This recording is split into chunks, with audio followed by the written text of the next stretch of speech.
Kakang Agung mugi ngayomana marang Praja Ngamarta saisinipun. Nun mangke Koko Prabu dereng sawetawis dangu rawuh paduka Kanjeng Koko Prabu jimat semban kula.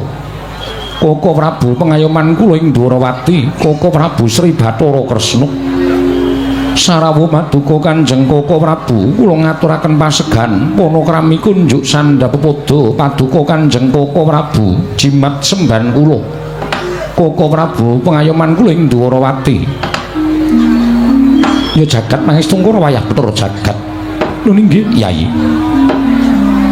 Sakalangkung bombong raos sing manahipun ing Raka ing Dwarawati, dupi kula tampi timbalanipun kadang kula Yai Prabu Darma Kusuma. Asung masganipun paduka Yai sampun kula tampi karya bombong raos sing manah. Namung kepareng kula ngaturaken pudya pangastawanipun ing Raka kunjuk ngersa paduka Yai Prabu kadang kula ing Ngamarta. Koko Prabu, kula pun dinggo jimat paripih dayana ning kasantosan. Mugi kepareng pinarak ingkang langkung sekeca wonten ing Datulya Praja Ngamarta dinten sakmangke menika. Koko Prabu, Yai. Sampun boten kirang prayogi biswanipun rakanta ing Dwarawati wonten ing Praja Ngamarta titi kalenggan sakmangke menika, Yai. Koko Prabu kasinggihan mekaten. Miwah Koko Prabu Mandura sarawuh paduka rayi para Ngamarta ngaturaken karaharjan tedhak paduka wonten ing Praja Ngamarta. Koko Prabu Baladewa. Jagat wasisaning Upadara wayah jagat Pathik Indra Jaladewaku. Yai. Sakalangkung bombong raos sing manahipun ing Raka ing Mandura, dupi kula tampi timbalanipun kadang kula Yai Prabu Ngamarta. Sawanipun ing Raka ing Mandura tansah pinanganing kawidadan niring Sambikala Durga Mendhak Kala Sirna. Namung kepareng kula ngaturaken salam taklimipun ing Raka kunjuk ngersa paduka Yai Prabu kadang kula ing Ngamarta. Yai Prabu Darma Kusuma. Kula pun dicundhaka panglingga murda. Amawahana kabagyaning gesang kula, Koko Prabu mboten langkung kaskecakna pinarak ingkang langkung sekeca wonten ing Praja Ngamarta. Kawula nun. Sampun boten kirang prayogi pisawanipun ing Raka ing Mandura dinten sakmangke menika. Yai Prabu kadang kula ing Ngamarta.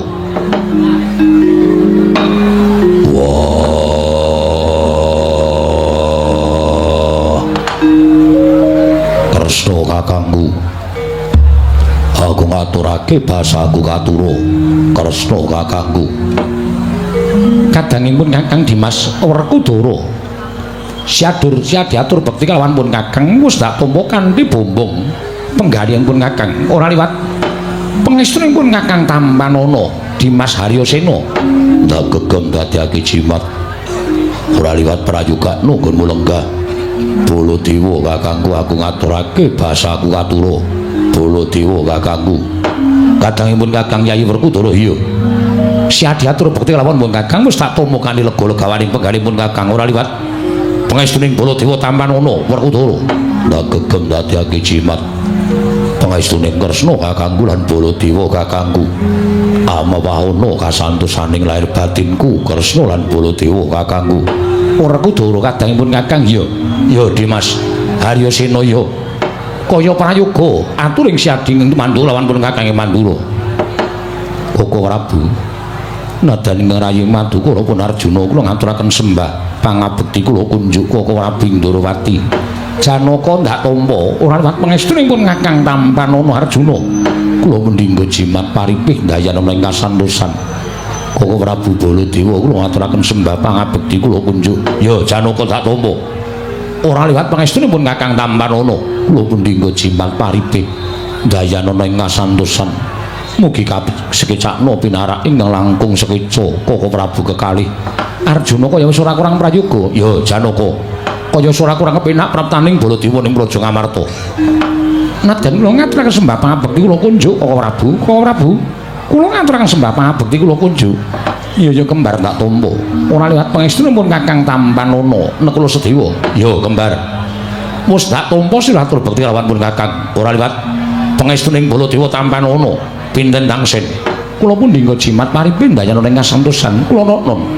Kula pun dinggo jimat paripin dayana ing kasantosan. Mugi kasekecakna pinarak ing langkung sekeca Koko Prabu. Iya kembar kaya wis ora kurang kepenak praptaning nata Ndrawati ning praja Ngamarta ya Nakula Sedewa kaya wis prayoga sowanku ana ing ngersaning kadangmu Yai Prabu Darmaji. Koko Prabu saestu adamel gugup gagap guragapan raos sing manahipun ingkang rayi Ngamarta krana rawuh paduka ingkang boten cecala ingkang saderengipun upami alit utusan gandhek sak kembaran agengipun utusan Nayaka ing Dwarawati bileri kelenggan sak mangke paduka Kanjeng Koko Prabu badhe kepareng tedhak wonten ing praja Ngamarta. Saestu Koko Prabu kula nedya ngrakit arata kencana kinarya methuk paduka Kanjeng Koko Prabu saha nyawisaken Hermawar kinarya miji yampian paduka Kanjeng Koko Prabu kinarya tandha bektinipun kadang taruna tumraping kadang werda Koko Prabu Ndrawati miwah Koko Prabu ing Mandura. Yayi kadang kula nadyan nembe kawiyos sing pangandikan kemawon persasat sampun kadidene kejukurkan Wukir Sari kelepaning Samudra Madu manahipun ing Ngaraka Indrawati. Namung semanten tata upacara ning kaprajan ing mekaten menika kala wau mboten satrepipun menawi paduka pisungssungaken dhateng Ngaraka Indrawata. Krana menapa Yayi? Pangraosipun ing Ngaraka Indrawati pendak-pendak kula katimbalan sowan miwah menawi kula sowan wonten negari ing Ngamarta menika pangraos kula tanpa beda kados kula menika wangsul wonten negari Ndrawati. Mila sampun ngantos dipun benten-bentenaken mangsa kala benjang menawi kadang-kadang kula para Pandhawa wonten wekdal ingkang mirunggan nedya tetinju dhateng negari Ndrawati kaecalna jiga kelawan Pekewu Durgama Sangga Runggi. Ngamarta utawi Ndrawati karengku kados dene negari Ngamarta kalih kali ngatunggal ing boten saged pinisahaken Yai Prabu Darmaji.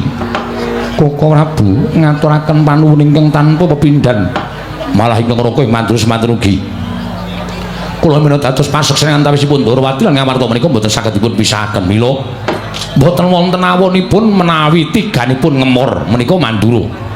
Mila antawisipun Ngamarta Ndrawati lan Mandura menika boten saged pinisahaken Yayi. Sawanipun ingkang Ngaraka ing Mandura nderekaken jengkaripun kadang kula Yai Prabu Ndrawati ing nedya sowan dhateng negari Ngamarta malah sak mangke gandeng sampun mapan wonten ing Datulaya kepasang Yogya katuju ing Inu dene para Pandhawa nedengan wontenaken pasewakan madyaning Datulaya negari Ngamarta. Dumunten sak mangke kula atur nampi dhateng sabda pangandikanipun kadang kula Yai Prabu Kresna ingkang saking menika Koko Prabu kepareng daya-daya kula cemadung dawuh menggah menapa ta wigatosipun dene paduka Kanjeng Koko Prabu Ndrawati kepareng tedhak wonten ing praja Ngamarta menawi kepareng kawedharing kathah tumunten kababarna nanging menawi waditu menaping para kadang sentana Koko Prabu monggo kula dherekaken manjing salebeting kedaton pepanggihan catur netra kelawan ingkang rayi Ngamarta Koko Prabu Ndrawati. Yayi kula wonten timbalan malih-malih menapa sawanipun ing Ngaraka Indrawati ing sepisan tetinju dhateng yuwananipun kadang-kadang kula para Pandhawa jernyatanipun menika sampun dados kewajibanipun ing Ngaraka Indrawati. Ngiras pantes netepi kewajiban ing ngangka kalih. Sawanipun ing Ngaraka Indrawati wonten praja Ngamarta mriki mboten sanes kejawi namung anggen kula nyuwun dhateng paduka Yai Prabu kepareng paring kawelasan dhateng Ngaraka Indrawata. Menapa to dasaripun dene kula nyuwun kawelasan krana menawi tanpa pambiyantunipun para Pandhawa satemah dinten sakmangke negari Ndrawati badhe lebur tumpur tanpa dadi Yai Prabu Darmaji. Mila sawanipun Ngaraka Indrawati dinten sakmangke namung badhe nyuwun senjata pitulung tumbak kenceng pring kadang-kadang kula para Pandhawa supados birat penandang ing sinandang wonten ing praja Dwaraka Yai Prabu Darmaji. Hanjrah ingkang puspitorum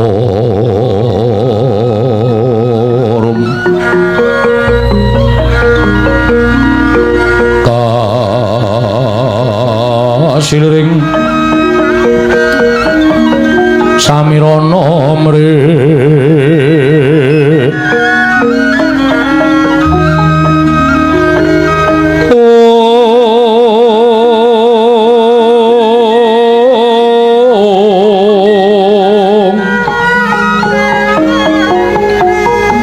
sekar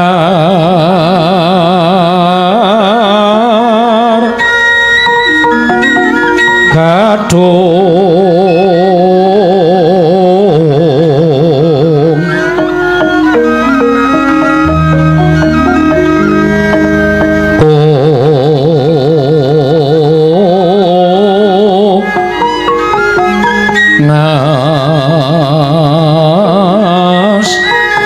danyo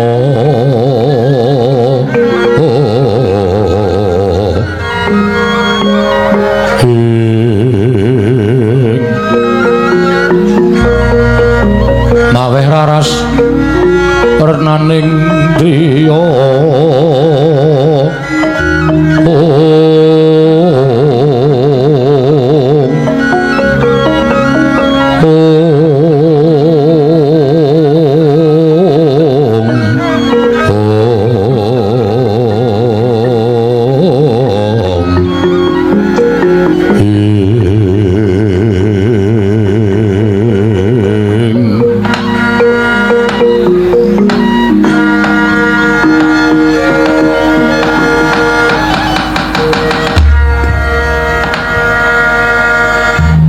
suraos kados pundi Koko Prabu dene paduka paring dawuh ingkang mekaten jernyatanipun jagat menika sampun dados paseksen ngibaratipun Pandhawa menika ngendika seklimah tindak sepecak mboten nate kantun tansah tetarosan lan paduka Kanjeng Koko Prabu paduka minangka dados surya pepajaring para Pandhawa paduka minangka dados panuntuning para Pandhawa tetela mekaten ya sing pangandika paduka nyuwun senjata pitulung tumbak kenceng dhateng para Pandhawa. Yayi, apan mekaten ing kedah kelampah. Jernyatanipun menawi boten para Pandhawa ingkang suka pitulungan dhateng Raka Indrawati tanwande. Samangke paduka Yayi Prabu badhe mentala nyumurupi leburing Praja Indrawati. Krana saking menapa dene paduka paring dawuh mekaten. Yayi, mugi andadosna ing kawuningan. Sampun wonten 3 candra tanglengan ing dinten sakmangke menika negari Ndrawati kados nampi welaking Jawata. Kathah para kawula ingkang enjing sakit sonten ketiwasan, sonten sakit enjing kapralaya. Monggo sampun boten kirang-kirang nggen kula ngrawuhaken para Brahmana winasis sewa sugata miyang para nipuna supados nambak rengkaning praja parandene katindakaken gagar wigar tanantu karya.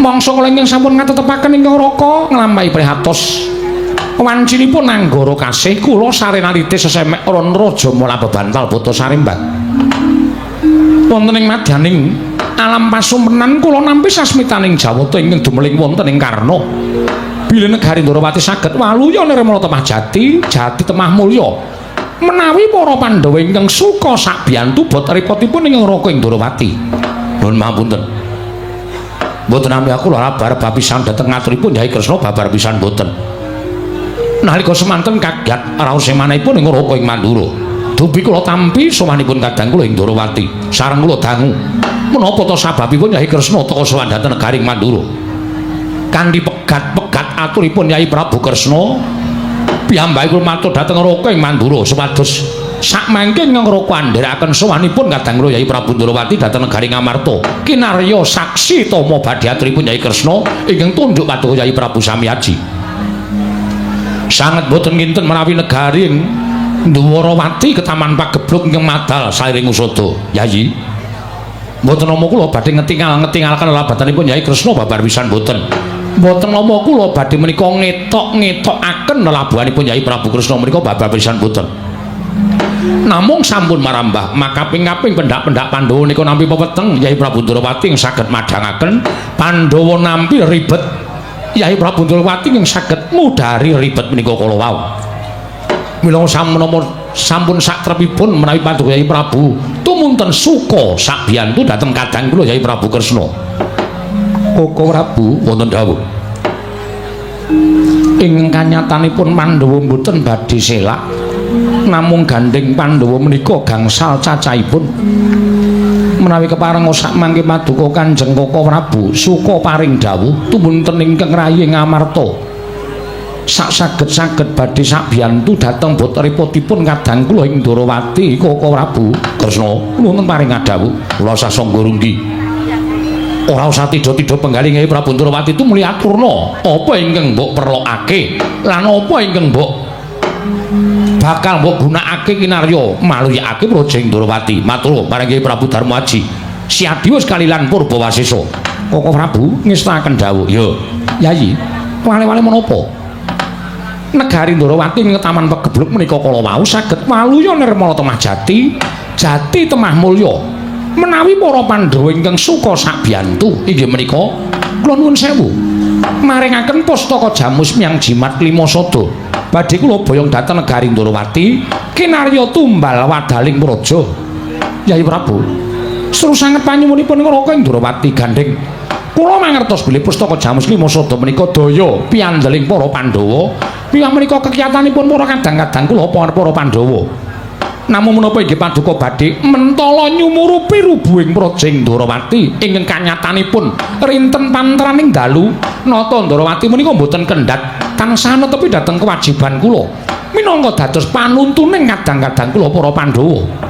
Koko Prabu wonten timbalan menawi dipun keparengaken kula badhe tetarosan lan kadang-kadang kula jenyatanipun kula mboten gadhahi purba wasisa tumraping pustaka Jamus Klimasada krana menika mboten kula ingkang handar beni nanging kadang kula Pandhawa gangsal cacahipun ugi gadhahi purba wasisa sami kaliyan ingkang rayi Ngamarta tumrap pusaka Jamus Klimasada menika langkung prayogi Yayi Werkudara. Monggo penemuning Siadi kepiye Dimas yen pancen Ndarawati kudu ditumbali nganggo pusaka. Tumrap Werkudara penemuku ngene. Pandhawa isa kaya ngene sega panuntuning Kresna kakangku. Pandhawa isa mukti. Mulih ento dikerto aji, nggone Pandhawa bakal males kabecianing Ratu Ndarawati. Tak kira ora bakal bisa dikerto aji nganggo akeh brana picis. Mula tumrap Werkudara upama kudu Ngamarta ingkang rubuh. Upama kudu Pandhawa ingkang sirna nanging Ndarawati wilujeng niskala tumrap aku ikhlas. Werkudara mengkono penemuning Siadi ya Arjuna kula nun maring adhawu. Siadi darbe penemu apa?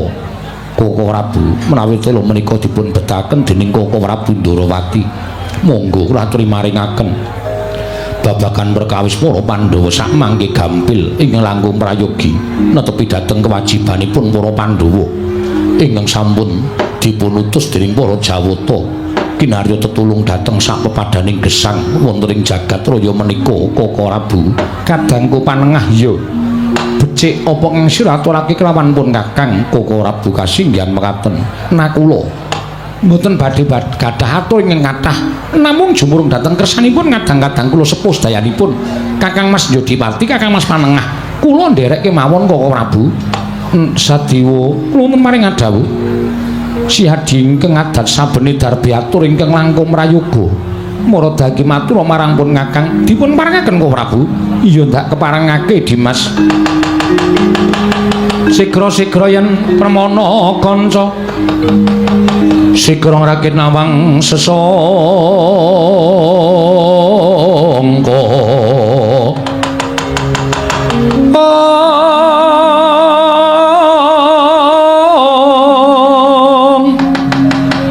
nalindra mek sing sang katriku mulung mangrembak ing wadya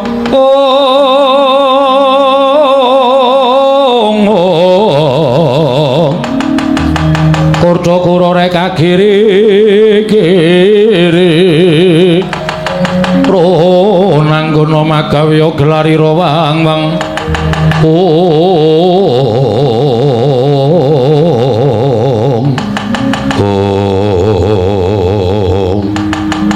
namit pasang Kalimantabe tinebene lho duni dumawahing tawang tuwang gandeng sampun wonten palilah saking Maduka Kanjeng Koko Prabu kelilanana ingkang rayipun wragil munjuk atursa Maduka Kanjeng Koko Prabu.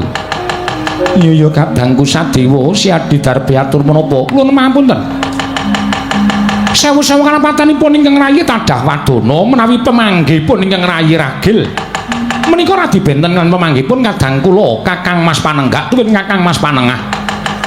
Krana kula nggadahi pemanggih piyambak Koko Prabu penemuning Siadi kepiye Dimas mara diagi aturna marang pun Kakang kula nuwun sewu ingkang sepisan ngengi babakan pustaka Jamus Myang Jimat Klimasada. Koko Prabu kedah inget Koko Prabu kedah emut bilih pustaka Jamus Myang Jimat Klimasada menika mboten kok panggesanganipun para Pandhawa piyambak menika babar pisan mboten nanging sedaya para kawula sak negari Ngamarta menika ngeyop dhateng pangawaosipun pustaka Jamus Myang Jimat Klimasada. Mila menawi negari menika kecalan pustaka Jamus Miang Jimat Lima Sada tan wandhe badhe kathah sangganing para kawula ingkang samya nungsang puyang gudel bingung gesangipun satemah nandhang kacintrakan agengipun badhe wonten inggih menika lelampahan ingkang gegirising tumandu wonten negari Ngamarta. Mila Koko Prabu menawi paduka badhe maringaken pustaka Jamus Miang Jimat Lima Sada menika dhateng sinten kemawon menika kedadipun taliti langkung hormati dipun gelar tumun dipun gulung sampun ngantos tuna ing tembe wingkingipun. Sedewa kula maring adhawuh nanging ingkang ngambil pustaka Jamus Miang Jimat Lima Sada kuwi Koko Prabu Ndarawati mongko bakal digunakake kinarya nambak welaking jagat ing tumandu ana ing Projeng Ndarawati. Apa kaya ngono kuwi ora jeneng tetulung marang sak pepadane. Kula nuwun sewu menawa paduka badhe ngiklasaken negari Ndarawati reja mulya ayem tentrem nanging maduka kecaran pustaka Jamus Miang Jimat Lima Sada wekasan nyengsarakaken sedaya para kawula sak negari Ngamarta. Kula nuwun mapunten lho. Mboten ateges kula menika badhe nyentulani rembakipun Koko Prabu Ndarawati menika babar pisan mboten jer menika kadang kula werda ing mesinipun kula tansah ngestu padha. Nanging kula nuwun sewu, saenipun sak menika ngaten kemawon. Negari Ndarawati dipun taliti langkung permati lang rumiyin. Dipun titip reksa. Menawi saestu negari Ndarawati menika taman pegebluk, monggo anggenipun paduka badhe maringaken pustaka Jamus Miang Jimat Lima Sada. Nanging maduka negaken kathahing para kawula negari Ngamarta angka sepisan angka kalih. Menawi paduka Kanjeng Koko Prabu badhe negaken negari Ngamarta menika rebah. Lajeng aginanipun menapa Pandhawa anggenipun namangun negari Ngamarta tuwin dados pepayunging para kawula sanegari Ngamarta. Menawi paduka ngiklasaken pejahipun para kawula nanging paduka ngawrataken dhateng kawontenan negari Ndarawati. Kula nyuwun pamunten. Nalendra menika wong kang sinampiran pakaryan nyekel kendho kencenging pernatan namis baci ning negara menika wonten pundhaking Nalendra. Dados menawi paduka Kanjeng Koko Prabu menika awrat kadang sepuh kula nuwun sewu. Tegesipun paduka menika sampun negaken dhateng kawula sak negari Ngamarta. Menika tumrap kula mboten adil, tumrap kula mboten satrepipun paduka menika ndawahaken pangandikan maringaken ngambil wujuding pustaka Jamus Lima Sada dhateng Koko Prabu Ndarawati. Sedewa, wonten dawuh. Gusti to, petungan sing kanthi permati. Kyai Prabu Ndarawati sowan ning Projeng Ngamarta iki wigatine ming bakal nyuwun ngambil pustaka Jamus Lima Sada. Kinarya tumbal wadaning Projeng Ndarawati. Merga kanan Ndarawati ke taman pegebluk, akeh para kawula ingkang esuk lara sore tekaning mati, sore lara esuk ketiwasan. Bisane waluya nirepana temajati ento timbalan pustaka Jamus Lima Sada. Lah kok pusaka ora mbok wenehake ora mbok paringake marang Kyai Prabu Ndarawati karepmu piye? Kula nyuwun mapunten. Menawi pusaka menika dumugi wonten negari Ndarawati, Koko Prabu tumunten negari Ndarawati reja mulya. Ical pageblukipun nanging kula nuwun sewu tembung dinggo tumbal menika kula nuwun sewu lho. Menika apik-apike mung dipendhem menapa inggih jamak limrahipun ing atasipun pusaka menika pengayomanipun para kawula sak negari Ngamarta. Kok namung badhe dipun dadosaken tumbal wonten negari Ndarawati tumunten sak mangke pusaka mboten wangsul malih. Ing mekaten negari Ngamarta badhe remuk-rempu dados bubuk. Kula ingkang mboten ngiklasaken lan kula ingkang badhe anggondheli pusaka menika. Gusti. Yen ngono sing dadi pepalang Kyai Prabu Ndarawati iki Sedewa. Nuwun mapunten, kula mboten dados pepalang. Kula namung matur sanipun Kanjeng Koko Prabu Puntadewa, saenipun negari Ndarawati menika dipun teliti rumiyin. Menapa inggih ke taman pegebluk menapa mboten? Lah nek tembungmu sing kaya ngono mau cetha, yen to kowe ora percaya marang Kyai Prabu Ndarawati, mboten perkawis pitados. Kula nuwun sewu lho. Namung sak menika saenipun dipun teliti, mergi sak menika nuwun sewu mboten kula menika badhe wonten lan Koko Prabu Ndarawati. Menika mboten, sak mangke menika kathah wong ngapus-apus, ngaku sedulur ning saktenane mungsuh, ngaku kanca ning tega nyuduk saka mburi menika kathah sanget. Mila kula nuwun sewu menawi paduka Kanjeng Koko Prabu Ndarawati badhe nyuwun ngambil pustaka Jamus Miang Jimat Lima Sada, kula nyuwun pamunten menawi kelilan kula badhe nitik rumiyin wonten negari Ndarawati. Wah, yen ngono cetha banget yen to kowe iki ngiwakake marang Kyai Prabu Ndarawati. Kowe ora percaya marang Kyai Prabu Ndarawati. Mbok sengko Kyai Prabu Ndarawati iki panjal maning musuh. Kula mboten matur mekaten, namung dipun parangaken kula menika cubriya dhateng sinten kemawon. Kedung jero iso dijajaki ning nuwun sewu, ati ning menungsa sapa sing ngerti. Kula nuwun pangapunten lho menika. Sedewa. Wonten dawuh. Wah. Jerweteh ya bedet sewu nepuk kategalan. Ndrawili kaya grojokan ucapmu Sedewa. Kula wonten dawuh Mas. Aku Janaka Nekula mbarep wis padha sarujuk menehake pustaka Jamusli Masada marang Kresna kakangku. Lah kok dadi kowe kaya wong bocah pinter dhewe ngantaraning para Pandhawa. Kowe kaya wong sing ngerti marang kahanan sing durung kelakon. Keminter kemewat ucapmu kaya wong regem jimat kaya wani dilat persiabang. Kowe iki ming bayi wingi sore kowe enom dhewe ana ing negara Ngamarta. Perangan Pandhawa sing enom dhewe ning bola-bali mesti kowe gawe kisra, bola-bali mesti gawe kekil. Kula nyuwun pamunten Mas, kula mboten badhe damel kisra. Kula mboten damel geger, namung kula ngemutaken dhateng kadang-kadang kula sepuh. Wong gerang-gerang kok dimut iki piye? Kowe iki bola-bali mesti kaya ngono lho, Dewa. Kowe iki mesti nyuntulani lembaga Yai Prabu Ndrawati. Kowe ping pira nyuntulani lembuke Nata Mantra Prabu Baladewa?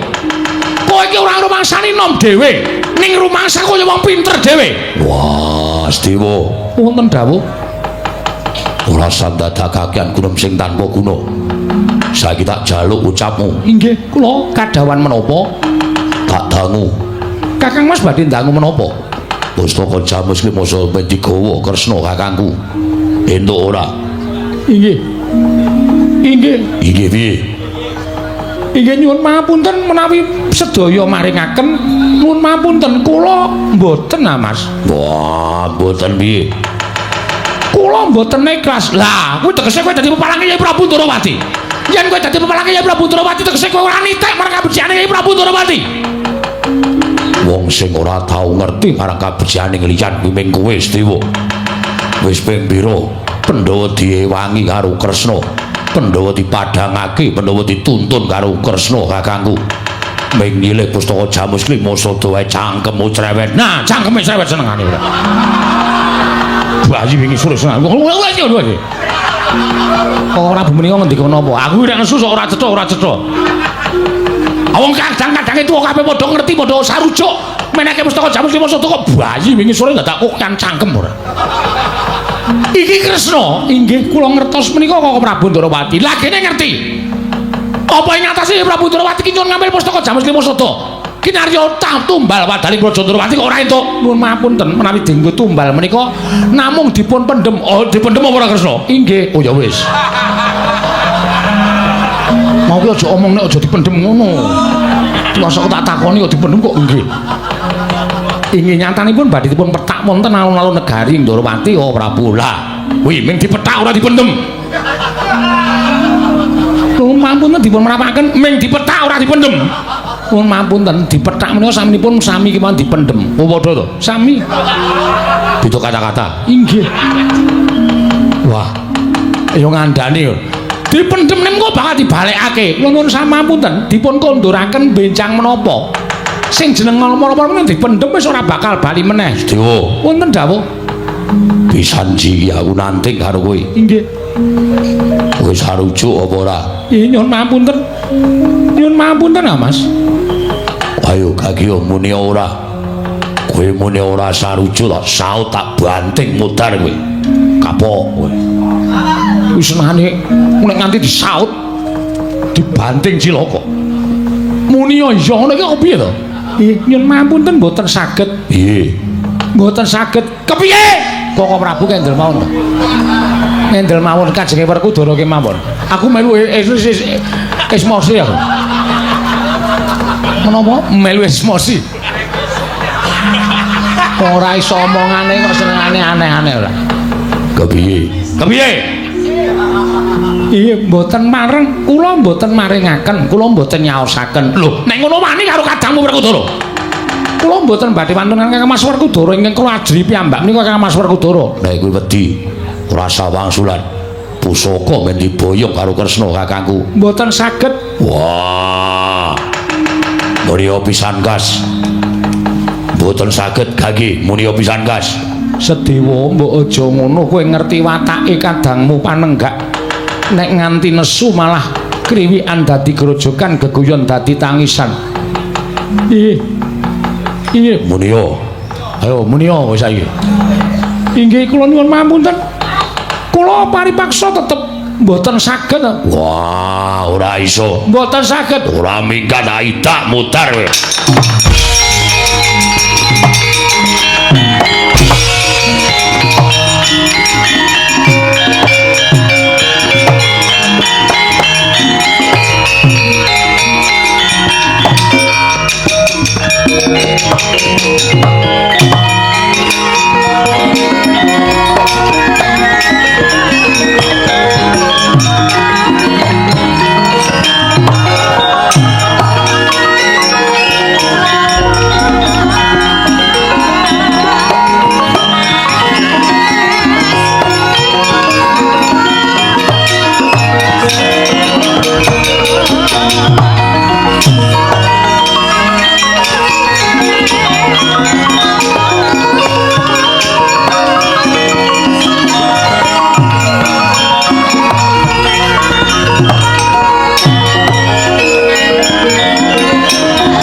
Sinayang manggelung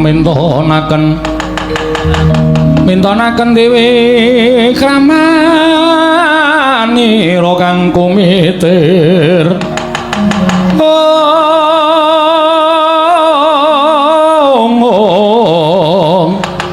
kang mitiran ing asta aneng asta Werkudara lah kok dadi Siadi malah mentala nundung kelawan Sedewa. Jernyatane kuwi kadangmu, kuwi adimu dhewe. Wah, ilang-ilangan nduk siji. Tinimbang aku dadi wong tuwa dibaidu karo adi. Kadang taruna ora pisan ora pindho Sedewa mesti nyentulani rembuke wong gerang-gerang. Yen dinengke ndak gembelo sirahe gleleng pacahe. Wis ben minggat yo ben. Dimas yen ngono Pandhawa kurang siji, Pandhawa gudang. Pandhawa ora jangkep 5. Wah, monggo golek cah-cah kuwi. Cah-cah sapa Werkudara kok cah-cah? Nggo ganep para Pandhawa. Nekula kurang siji Sedewa, tegese Pandhawa ora diakoni dening jagat yen to araning Pandhawa 5. Ya wis ben. Monggo golek sing biya warake saiki arane ora Pandhawa 5 ning Pandhawa 4. Werkudara ku suwe ngawur omongane. Pandhawa kok mung 4 ki piye? Pandhawa ki 5. Wah, sing arane kudu 5 sapa? Nyatane sing siji minggat. Lunga merga Siadi. Aku ki nek dipaidu karo wong ora seneng. Aja kok Sedewa Nekula maidu Werkudara takon minggat. Aja kok Nekula Janaka maidu karo aku mesti takon minggat. Aja kok Janaka kowe maidu karo aku bareng kakangku mesti wis ben nek ngono wae. Aneh kowe. Wah, ora takon minggat. Ora wani. Yayi. Samangke ngaten ki mawon. Gandeng kelampan menika tok sumberipun saking Ngraka Indrawati. Mila menawi paduka Yayi Prabu tumunten maringaken pustaka Jamus Klima Sada dhateng Ngraka Indraka. Pusaka tumuli badhe kula tampi. Sasamunipun kula nampi pusaka. Kula nyuwun pamit wangsul dhateng negari Indrawati. Menawi negara Indrawati sampun ketingal padhang, pusaka kula kunduraken kula ingkang upaya kadang kula Sedewa. Badhe kula ripis pados wangsul dhateng negari Ngamarta. Koko Prabu pangandika maduka dipun mirengaken sangya para Punggawa Nayaka sak negari Ngamarta. Mila sampun lincat menapa ingkang sampun maduka ngendikaaken kula mboten badhe atur dura dhateng maduka Yayi Prabu Darmakusuma. Dipun sekseni para kadang Pandhawa ing sami lenggah wonten negari Ngamarta tuwin para Nayaka Punggawa. Menawi Ndrawati sampun ketingal padhang tumunten kula badhe angupaya wonten pundi denungipun kadang kula ragil. Koko Prabu menawi tetula mekaten Werkudara Janaka Nekula seksenana Dimas pustaka Jamus Klima Sada ndak paringake marang Koko Prabu Indrawati kinarya tumbal wadaling raja. Oh, baru kakangku aku mingkari manut Koko Prabu kula semanggaken. Sabanjuripun Kyai Prabu Ndorowati apa to menika ndur marang Raja Ndorowati. Kasinggihan Koko Prabu. Lah kusik pun Kakang terus piye? Koko Prabu sawetawis lenggah wonten ing mriki. Nuwun sewu mboten ateges kula menika kirang tata krami dhateng paduka Kanjeng Koko Prabu. Nanging paduka kula agem kinarya tanggelan. Lho, tanggungan piye? Sampun ngantos samangke kula menika kininten matur doro dhateng Kyai Prabu Darma Kusuma. Sasampunipun negari Ndorowati menika ketingal padhang, tumunten kula wangsul dhateng Praja Ngamarta, sesarangan ngupaya wonten pundi durungipun ngadang kula ragil. Ngono Kresna. Inggih, ya yen pancen kaya ngono pun Kakang mung kari manut. Yayi tumuli kula aturi maringaken daya-daya kula nyuwun pamit. Monggo Koko Prabu kula aturi nampi pustaka Jamus Miang Jimat kelima sada.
Sebubyar katalika wau wis mengker nata ing Ndorowati.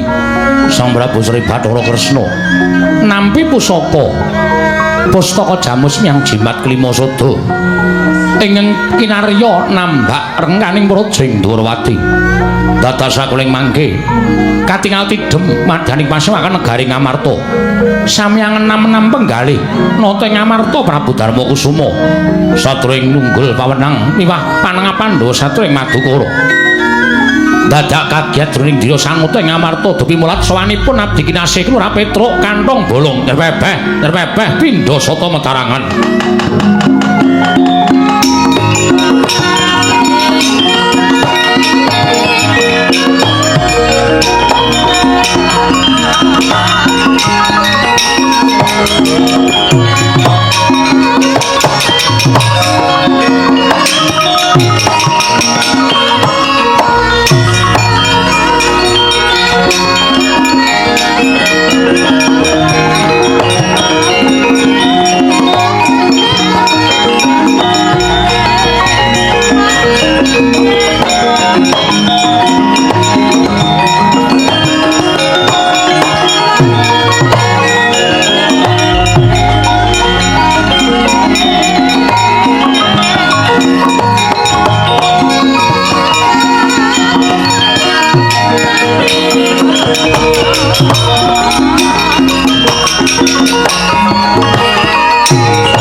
Sinongwati jagat kinari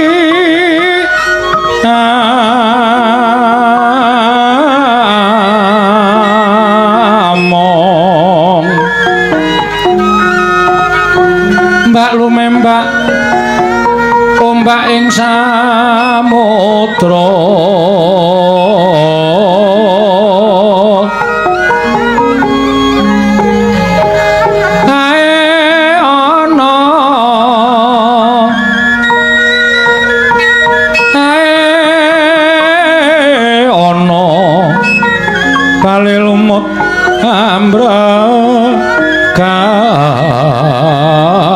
kanggeng awita denceng dencengan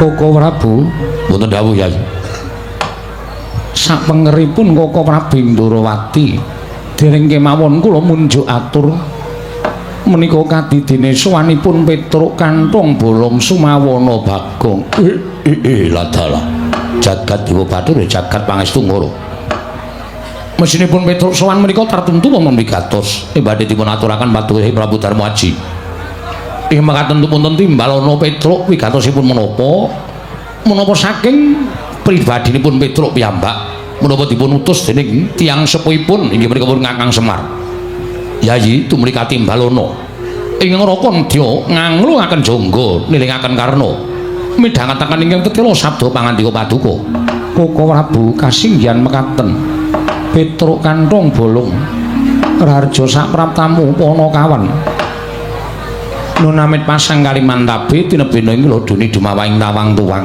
linepatna ing tulak manu sewu kalapatan Diagung Pangasama Paduka menawi wonten kiranging tata krami anggen kula sowan ngersa Paduka Gusti kula ingkang sinuwun kepareng kula ngaturaken sembah sumengkeming mahabekti kula katur sinuwun nyaya Petruk Kanthong Bolong ndak tampa pangestu ning sun tampanana kula pun dinggo jimat paripin dayana ing kasantosan prayoga nunggunmu ngadhep ngarsaning sun sampun boten kirang prayogi sinuwun Panakawan Bagong padha harja sapraptanira berkah pangestunipun sinuwun Prabu Darmakusuma winantu ing suka basuki sowan kula tebih saking Sambikala kepareng kula ngaturaken sembah sumengkeming pangabekti kula kunjuk sandhap padha paduka Gusti kula Sang Nata nyaya Bagong pangestuku tampanana kula pun dinggo jimat paripin dayana ing kasantosan diprayogakno anggonmu sowan Bagong sampun boten kirang prayogi sinuwun Petruk Kanthong Bolong padha raja sapraptamu pangestunipun sinipun Mandura wilujeng bekti kula kunjuk ya Petruk pangestuku tampanana kula pun dinggo jimat paripin dayana ing kasantosan Bagong padha raja sapraptamu pangestunipun sinipun Prabu Baladewa wilujeng bekti kula nggeden ya Bagong ndak tampa pangestuku tampanana kula pun dinggo jimat paripin dayana ing kasantosan Petruk slamet tekamu wilujeng bekti kula kunjuk Bagong slamet tekamu wilujeng bekti kula katur Den yo tak tampa prayogano nggone padha ngadhep nun inggih sampun boten kirang prayogi nun inggih sampun boten kirang prayogi Panakawan padha raja sapraptamu Petruk lan Bagong pangestunipun Ndara Janaka wilujeng bekti kula kunjuk pangestunipun Ndara Janaka wilujeng bekti kula kunjuk prayogano Panakawan nun inggih boten kirang prayogi nun inggih boten kirang prayogi Panakawan sakarone padha raja sapraptamu wilujeng bekti kula katur Ndara iya pangestuku tampanana nun inggih Bagong padha raja pangestunipun Ndara Rapanusnekula bekti kula kunjuk iya Bagong ndak tampa pangestuku tampanana nun inggih sanget anggen kawula ndadosaken jimat terus kok kaya kurang siji ya mbok menawa ora mangkat ora sowan mesti ana bab sing wigati wis ora kuwi dudu perkarane awake dhewe wong awake dhewe iki ming batur awake dhewe iki ming Panakawan ana priyagung sing ora tindak sowan ngersaning Sun Prabu Darmakusuma iki mbok menawa ana bab sing wigati mula iki ora usah dadak dadi pikirane awake dhewe sing bakal awake dhewe diutus bapak sowan ning negara Ngamarta siap 87 86 ngawur ora urung kok wis 87 dengkulmu kelahiranku kelahiranmu Ponokawan wonten dawuh sinuwun ana wigati apa Ponokawan mara gage matur marang panjenengan ingsun kepareng munjatun sapaduka Gusti kula sanata menawi wonten lepatipun ingkang putra Anabdi Petruk nyuwun pangapunten. Iya Petruk ora dadi ngopo nun inggih. Kepareng radi maju anggen kula ngabiyantara sinuwun. Iya Petruk ndak keparengake.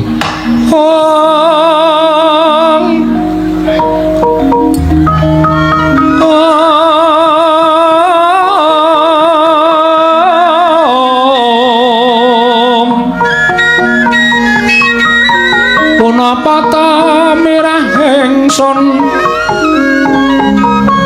priyaten was bagong mijil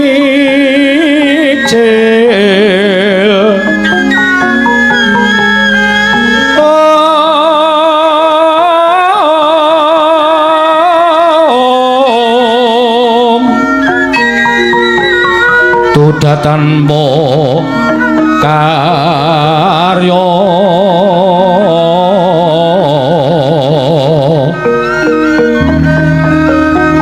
sangkang rinemekan Gusti gelung reno sak sekarnya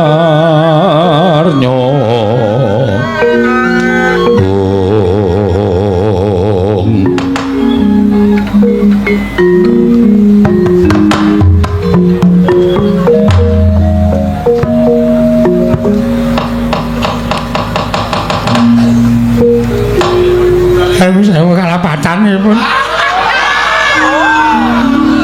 ingin ngabdi tada wadana sinuwun Petruk gantung bolo kena ngopo kowe teka tumuli nangis ana ing ngarepanku Petruk gantung bolo ngopo Suman ngesane Kalendra kok tumuli kowe ndungkluk lohmu netes ana ing jlambrah kowe nangis Petruk nangis oh yang ngene kok madang ini iki yo nangis lah nangis sebabe apa matur ana abdi sowan ngersane Kalendra nedeng sini kok nangis ki arepe piye iya mboten kuat ngraosaken lampan sing sumadang wonten ing Karang Kadempel Petruk eneng apa mugi dados nek kawuningan sinuwun sewu lepat nyuwun pangapunten kula nderek atur wuninga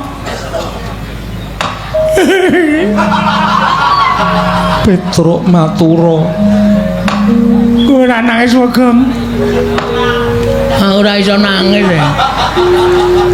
aku wis kentekan weluh lah ngopo kanggo nyauri debt kolektor ora lalu curang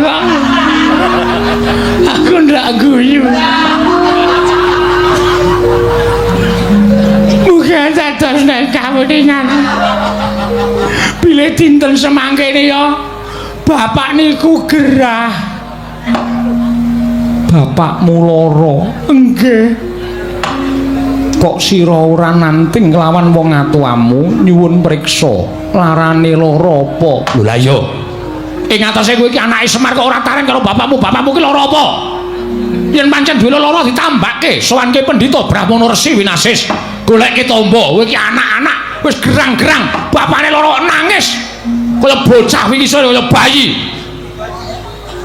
kowe iki wis tuwa Petruk kowe wis gerang kowe iki anak-anak sing jeneng wong tuwa kuwi dadi tanggungane anak nek anak-anake padha mentas kabeh nek kowe iki isih bocah kowe ditulang karo bapakmu ditetah karo bapakmu diajari nulis diajari maca diajari srawung ning yen kowe iki wis gedhe kaya ngono kowe iki nanggung karo wong tuwa ora wong tuane bareng wis tuwek lara kok anake malah krembak-krembik kowe kudu mikir nggih kula ya wis ora kurang-kurang ning kula nangis niku mergo larane bapak niku mboten baen-baen. Lho, ora baen-baen piye? Bapak niku wis ora iso omong. cangkeme perot. Ora kok. Ora. Bapak mboten saged omong bapak niku ming teturon teng ngamben mboten purun mandhap. Nuwun sewu awake anyep kabeh. Monggo nek didumuk dadane niku jantunge isih enten isih dakduk-dakduk. Ning pun mboten purun omong.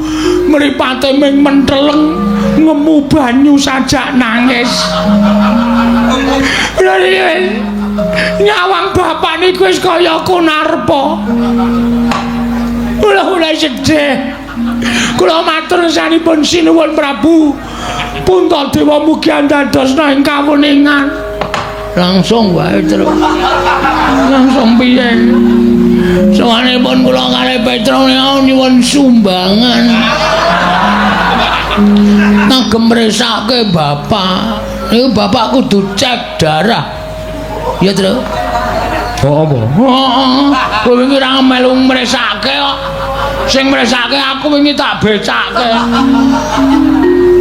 Terus dokter ngendika apa? Bapak kudu cek darah. Oh, Cuci otak. waduh. Cuci ginjal. Sing terakhir bapak kudu cek son. Jackson menjadi cangkemmu. Niku sinuwun monggo sareng digunggung kalih dokter kandungan. Niku totale kathah sanget. Mila sawanipun Pak Petro kalih Bagong wonten negari Amartana sepisan ngaturaken soprosal. Apa kok?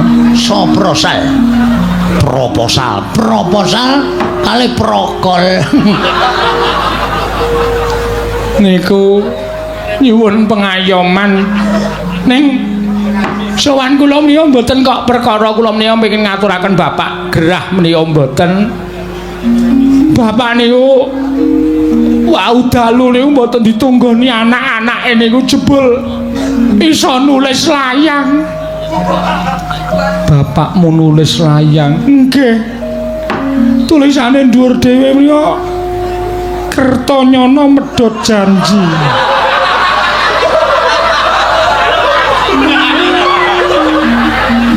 Masa bapak njaluk lagu terus? Ora. Tegese iki medhot janji karo anak-anake lho, Gong.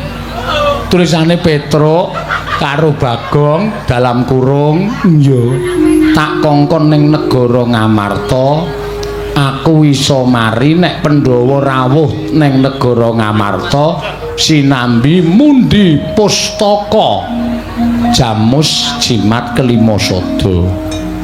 Haten niku lho wis ora nangis kok bali nangis. Lah wau maca layang kok. Saniki pun boten maca ya nangis meneh. Iya, terus sowan kula menika namung badhe nyuwun usada saking Sinuwun Prabu Ngamarta sakadang-kadheyan. Sakadang-kadheyan supados rawuh wonten ing Karang Kadempel Pandhawa 5 cacahipun sinambi mundi pustaka Jamus Kelima Sada. Monggo wonten ngandhapi ambak menika dipun tulis NB. Iya. Nek Petruk karo Bagong ora iso mboyong para Pandhawa. Good day. Gude iki panganan e. Good day. Ngoten niku. Terus wonten klambange gendera putih tulisane lelayu. Niku bapak teges nek kula ora iso mboyong Pandhawa 5 cacahe rawuh teng Karang Kadempel. Niku bapak wis pamit mati. Alhamdulillah. Oh, muni piye kowe, ha? Muni piye? Kok meleset terus ta, Tru? Ha iya kowe iki kok bapakne arep pamit mati kok seneng. Weh, entuk warisan lho awake dhewe. Warisan kok diame-ame. Warisan ki aja sok diame-ame. Bocah ki nek ngame-ame warisan iki bocah sing ora gelem tumandang karya, bocah sing ora iso berusaha. Oh, marem-mareme iki nek yasa dhewe, gawe dhewe, utawa tuku dhewe, marem-mareme. Ora kok mengame-ame warisane wong tuwa. Ora. Nek bapak mati piye ya? Ya mendem. Oh, lah iya. Nek terus nasibmu piye? Biasa iki aku. Aku ora tau gagas piye-piye kok. Ah sing jeneng wong urip ning alam donya iki ora mung ngenteni to, Tru. Antri. Tak kira Semar ya wis wancine. Awak dhewe wis ora perlu nangis. Wong Semar iki ya wis kerkoso uripe. Wis ketuan. Ambegane semengkis-mengkis. Bendina pil wae. Nganti pil kabeh barang dombe. Ming mergo ben sehat. Apa ngono kuwi ora ngrusak raga? Ngono. Nek wis pancen bapak iki dipestheke lara iki engko terus sirna margalayu utawa gugur. Awak dhewe iki rasa perlu sedih. Justru kowe karo aku iki sing neruske amal ibadahe bapak. Mula ana sesanti sing nyebutke anak-anakku nek amalku pedhot kowe sing wajib nyambung. Ngono kuwi. Bapak dadi pamomong, kowe karo aku ya kudu dadi neruske dadi pamomong. Bapak dadi guru, kowe karo aku ya kudu neruske dadi guru. Bapak iki dadi seniman, kowe karo aku ya kudu neruske dadi seniman. Aja nganti pedhot amale bapak. Ngono ora kok ditangisi. Bapak ki nek saya tuwa saya ngrekoso. Sesuk kowe dadak nukoke kursi roda. Ayo. Modar saiki monggo larang. Didol ndasmu iki, Pak. Nek tak tendang piye? Hah? Karo kakane kok ndas-ndaski. Kowe kandhane ngayal senengane ora. Boyo santai. Nek pancen dipestheke saiki matur Ndara Puntadewa, nek Ndara Puntadewa kersa rawuh, dinteni nang Karang Kadempel sinambi nunggu bapak. Ngono. Lese jam pira? Mula nek kok bapak ki isih iso nganu, apa isih iso bergerak, kowe golek mangsi, jempole bapak dikai mangsi terus engko awak dhewe sing nulis surat dhewe, petruk bagiane semene, garing bagiane semene, bagome, terus dicap nggo jempole Semar. Cuk, wis sah milik kita. Kita foya-foya. Anak apa ya? Anake Semar kok. Masamu anake sapa? Ah iya ning ya kowe kebangetan ora. Rasa ditangisi, wis men ra apa-apa. Ora mung Semar kok. Kowe iso ya ngono to. Kowe iso nek tuwa saya tuwa ya lara. Anakmu ya do nangisi kowe. Aku ya ngono. Aku iso saya tuwa ya lara. Lho, dalane wong dipundhut karo sing gawe urip ki dhewe-dhewe.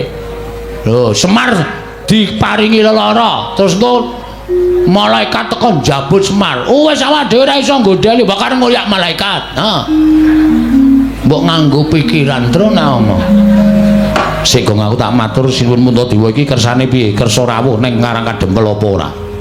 Petro dalem upama Pandhawa sowan ning Karang Kadempel, Pandhawa ora ganep. Kok iso? Iya Petro, krana Sedewa dina iki murca. Lho. Ndara Sedewa murca? Iya Petro. Murcane sebab apa? Mergi menapa? Murcane Sedewa merga nggondheli pustaka Jamus Kelima Sada nggone bakal ndak caosake marang Koko Prabu Ndarawati. Lho, mangriyen Sinum Prabu Ndarawati mboten lenggah teng mriki kok. Nembe wae jengkar nggawa pustaka Jamus Kelima Sada. Mula yen Pandhawa sowan gotang loro ora bisa mbaya pustaka Jamus Kelima Sada lan Sedewa ya ora ana. Waduh, Gong. Mati tenan Semar. Ya wis ayo mulih tuku peti sisan. Kowe kok bingung ta ngapa ta? Gawe santai lho. Gawe santai lho. Waduh gayane kok logatmu iki lho. Lho ya apa sih? Nyapa terus nyapa. Nyapa kampleng modar ora. Kok iso diastos Ndarawati? Ya mergo Ndarawati ketaman pegebluk. Terus ceritane pripun? Pustaka Jamus Kelima Sada arep tak paringake marang Koko Prabu Ndarawati Werkudara sarujuk Janaka sarujuk Nekula ya mathuk nanging Sedewa ingkang darbiatur Sedewa dhewe ingkang ora sarujuk marang karsaku nggone nyaosake pustaka Jamus Kelima Sada. Terus dadi dukane pepundhenmu bendaramu Jodipati Ndara Werkudara. Iya.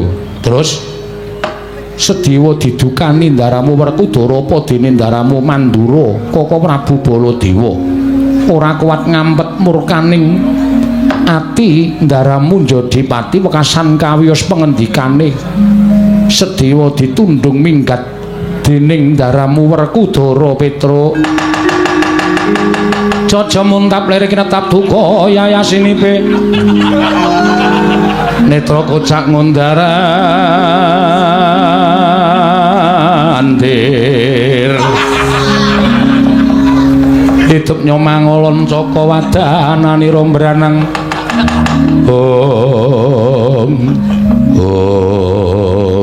ngapa itu menengo saling perkara iki aku dadi kaya ngono kelakuane ngendelke le gagah ngendelke le rasa ngendelke le sentosa aku mentolo karo dulure dhewe ingkang mestine Ndara Sedewa iki dadi jangkeping Pandhawa sowan ning Karang Kadempel ning kok mergo saka nuruti karo mubal babaling nepsu ora gagas kuwi kulawargane ora gagas kuwi adine kok wani nundung karo Ndaraku Sedewa Petruk kowe iki ngopo sik sirah sampean ngaling-alingi kok lho kowe iki nesu sapa Ndara Werkudara kok mandeng aku nuwun sewu mestakane ngaling-alingi rada medun wah edan ngono oh keduren sok dikepras gundulmu atos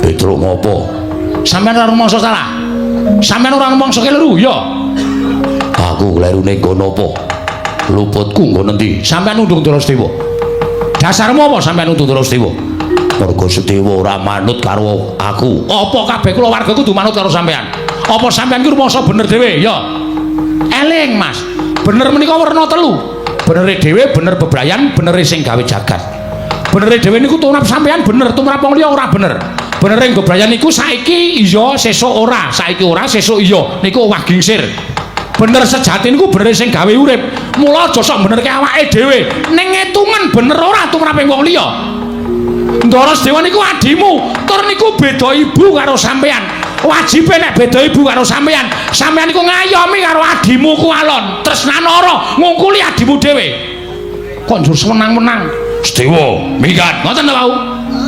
wah ora wae-wae iki kula mensurna niki kelengkapaning kok kata-katamu kok meneng wae iki kompliting Pandhawa niku dumunung tanggung jawab ana Petruk ana Bagong ana Gareng ana Semar nek Pandhawa gotang niku sing diseneni karo dewa niku Semar Gareng Petruk Bagong mergo ora iso ngreksa marang para Pandhawa monggo niki dibutuhke karo bapak Pandhawa 5 dibutuhke karo bapak ora teng Karang Kadempel sampeyan undung Ndara Sedewa mula nganti Pandhawa menjang kepapat nek Pandhawa ora komplit ora kelakon soang teng Karang Kadempel bapak sedo tegese sing dadi jalaran sedane bapak sampeyan wah kurang ngerti apa-apa lho mbok dipresake mripate rek ora ngerti apa-apa piye nuwun sewu lho sing dadi jalaran sampeyan ora ngerti kencangipun lelakone bapakmu bapakku lara isane mari Pandhawa rawuh teng Karang Kadempel 5 cacahe sinambi mundi pustaka Jamus Lima Sada Ndara Sedewa ora ana pustaka Jamus Lima Sada ilang digawa Ratu Ndarawati tegese bapak pancen disengkake patine karo para Pandhawa niki kula ora trima ya Gong ini gini iki pancen ketoke wis sengaja to heeh iki pancen wis sengaja to gawe cintrakane Bapak Semar Ndara Sedewa ditundung karo Ndara Werkudara Prabu Puntadewa maringke pustaka Jamus Lima Sada karo Prabu Kresna ada iya karepe piye iki iki aku nek nesu nguyuh sanggon-kon iki ya aja nguyuh sanggon-kon ora tielot apa tielot toilet tielot ora ngarani kleru kok ora niki pancen wis disengaja jelas wis disengaja nek carane kaya ngene iki aku ora trima aku ora seneng nek kahanane kaya ngene pancen niate arep gawe sengsarane Bapak Semar oke ora masalah nek ngono wis ora do ngelingi lelabuhane Bapak Semar Tro tanganmu ngene Tro ya bisa tanggo mik oh ya ora do ngelingi lelabuhane Bapak Semar muni kok muni Mula Kang Sawi aku ora nrimake. Aku ora nrimake diatur ngersane Bapak Semar. Nek Pandhawa ora komplit, ora iso sowan ing Karang Kadempel. Ndara Sedewa murca, Ndara Sedewa lunga. Sing nundung sapa? Sing nundung Pak Kos. Waduh. Sing nundung Ndara Werkudara. Sing nundung Ndara Werkudara. Gagong. Sing nundung Ndara Werkudara. Sing nundung Ndara Werkudara. Mula waktu dina iki Ndara Werkudara karo Prabu Baladewa menjadi terdakwa. Lho. Aku ngapa? As kowe kakane Kresna ta kowe? Kowe kakane Kresna, aku tak takon karo kowe. Ndarawati ketaman apa goblok apa ora? Lho aku ora ngerti. Sampeyan mriki sebabe dikanthi Prabu Ndarawati. Kon dadi saksi. Saksi yang mengatakan hal yang tidak nyata mendapat sanksi. Anda kesalahan. Melanggar pasal 521. Pasal piro, Gong? 521. Apa kuwi? Bedak. Makan pitik. Iki kepiye? Sudah kepiye? Iki kanane kaya ngene iki nang nganti Pandhawa ora tekan Karang Kadempel tak etungi. Pirang dhewe apa pirang dina? Manut sedina rong dina. Niki kula wangsul. Kula bali. Nek nganti tak etungi mengke suruping Sang Hyang Surya manjing wonten ing njodhok sisih kilen munculing Candhe Ayu. Wonten ing antara iso ketinggal kuning gemrining kaya kencana sinangling. Nek nganti Pandhawa ora rawuh ning Karang Kadempel terus terang terus Philip kula apa kae wangsul teng Karang Kadempel matur karo Bapak. Liwat ngendi kok apike? Hah? Liwat ngendi? Terus kono belok kiri lurus wae. Kaya kertanya. Cakepane ngene iki ta, lurus kono belok kiri menggo wae ora.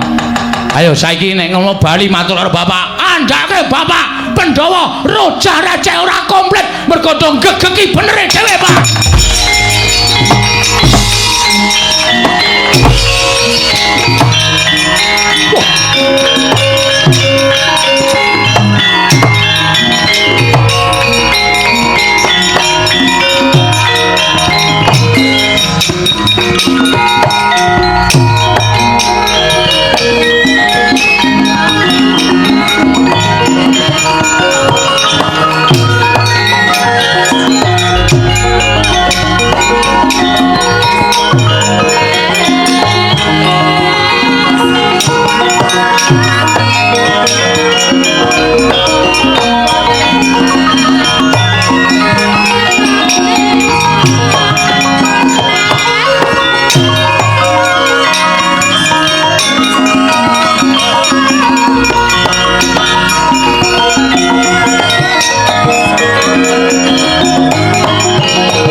Urmangsa miris manahipun ing rayi Ngamarta Karna Petruk kaliyan Bagong anggenipun matur dhateng Kyai Semar.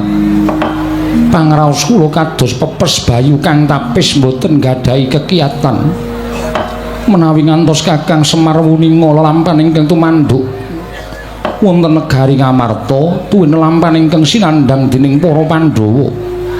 Monggo kula apal dhateng watakipun Petruk kaliyan Bagong ajrih kula menawi ngantos dipun damel-damel anggenipun matur sedaya kalpatan menika dipun biyukaken dhateng Pandhawa tartemtu Kakang Semar Murina dhateng Pandhawa Koko Prabu. Lah kok dadi kaya ngene kahanane Werkudara. Wah, aku dhewe ya ora ngerti. Lah kuwi senengane nek nesu adimu terus tok tundung lunga. Lah nek kahanane kaya niki piye? Monggo Kakang Semar mbutuhake Pandhawa 5 cacahe rawuh ana ing Karang Kadempel. Sinambimu di pustaka Jamus Miang Jimat Lima Sada. Yen perkara pustaka Jamus Lima Sada kuwi iso dijagake, merga Yai Kresna wis paring dawuh, yen to wis padhang lelakon kang tumanduk nang Praja Ndarawati, pusaka bakal kakundurake. Ning yen sedewa iki wis kadung minggat. Wis kebacut lunga, mongko wong lunga kuwi ora dingerteni menyang endi papan pernahe. Ling goleki piye? Sasah goleki. Lho. Nek ora usah digoleki iki mengko ora kelakon suwang ning Karang Kadempel. Nek nganti Kakang Semar banget gone lara, gedene nganti Kakang Semar kuwi sedo. Sapa sing kapitunan? Pandhawa kelangan pamomong. Wah, dalah suduk gunting tatu loro. Wah, aku ya ora ngerti nek Petruk arep sowan. Aku ya ora ngerti kabar nek Semar lara. Wah, blojo dibiyuke nang aku. Kaluputane kabeh keluputan, Pandhawa kabeh keluputan. Barep ya keluputan. Aku ya salah, Janaka ya kleru, Nekula ya kleru. Yen ngono bener dhewe Sedewa. Wah, mbuh ra caturan. Wah, lah kok dadi kaya ngene. Saiki piye Werkudara? Yen miturut aku ngene wae. Sinambi ngenteni suwane Sedewa sartane pustaka Jamus Lima Sada. Petruk karo Bagong dioyak. Sing ngoyak Petruk Bagong sapa? Kowe. Lho kok aku ngopo? Kowe sing lupa to aku. Aku karo kowe Bagong dikon karo Petruk dikon sumene sawetara ning Praja Ngamarta. Sinambi ngenteni ya kuwi Sedewa karo pustaka Jamus Lima Sada yen wis jangkep, yen wis komplit tumuli mengko sowan ning Karang Kadempel. Kuwi dalan sing apik. Yen Petruk karo Bagong ora gelem Dipaksa. apa lama ing atase Baladewa kok gelut karo batur-batur kowe kuwi? Aku ya ora sudi. Lho lanjur sapa? Mengko anak-anakku sing bakal tak dawuhi. Aja kuwatir. Mengko Antarja Gatotkaca, Antasena sing bakal tak dawuhi nyandhet lakune Petruk, nyandhet lakune Bagong. Sinambi ngenteni Sedewa apa dene pustaka Jamus Lima Sada. Werkudara, penemu ingkang mengkono mau tak kira luwih prayoga. Tegese supaya kabeh mlaku kanthi becik ning aku njaluk ya Dimas. Nggonmu dawuh kelawan anak-anakmu aja nganti nyikara kelawan Petruk lan Bagong. Ora bakal aku dawuh anak-anakku nyikara lan Petruk karo Bagong. Sing becik-becik wae itu manjane laku. Ya Dimas Werkudara. Nah itu lho mekaten Yayi. Sampun wonten margi ingkang sae. Tumulun sakmangke kelilan ana ingkang loko madal pasilan. Babar pisan sampun paripurna. Madyan pepanggihan Datulaya Koko Prabu ingkang rayi nedya kundur ngedaton. Arjuna wonten maring adawu. Budhana kang padha siba ingsun kundur ngedaton kawula nun marmadal pasilan. Sing ati-ati aja kaya bocah cilik Dimas Arjuna. Kaya wis ora ana dawuh maneh. Purna ganti ning Maranggilan. Sawu-sawu kundur ngedaton jela jangking dampar ketara nampit gambaran gading. Kadhiraken sangganing Promban Cedhi manggung ketanggung Joko Paloro ingkang sami ngampil upacaraning Prabun. Kawis tinggal saking Mandura tindaknya Sri Naranata lamun katinon saking Mandrawa kaya tansah ubayane.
lar pandan monsar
Gata lawan bindi posur tambur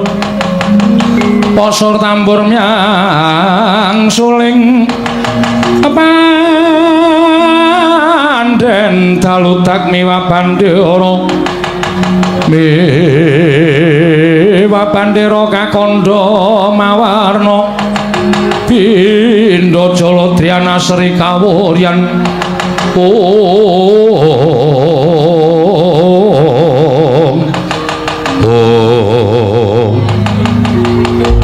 Yen pamunten Kanjeng Prabu Mandura ingkang putra ing pringgotanipun Gatotkaca Cemadung Dawu Rama Kyai kula Cemadung Dawu yen pamunten Po ingkang putra Punantarja Cemadung Dawu Rama Kyai Jodipati Cemadung Dawu.